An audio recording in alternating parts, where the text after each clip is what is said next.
my story at Nativity and my story with LSS begin exactly the same day.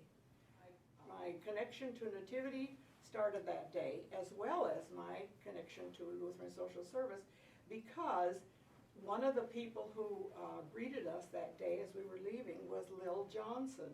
And she was an official greeter at the door, and so she greeted us. Well, it turned out that she was also the person who called me to invite me to go with her to Lutheran Social Service auxiliary meetings. We were small. She would come and pick me up, and I would go, and I got acquainted with Lutheran Social Service then.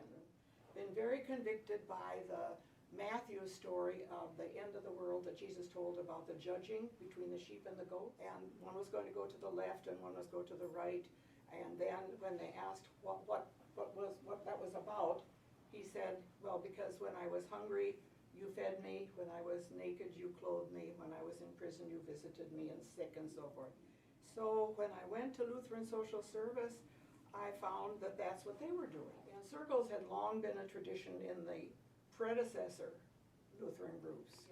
The thing that they also included was that every circle was to have a service project. It could be something in the church or the community, or something that they contributed to outside of themselves. At one point in time when we needed another small group, it was suggested that we have a Lutheran Social Service auxiliary group. So the group was formed, and their purpose was to help with the work of Lutheran Social Service in our congregation.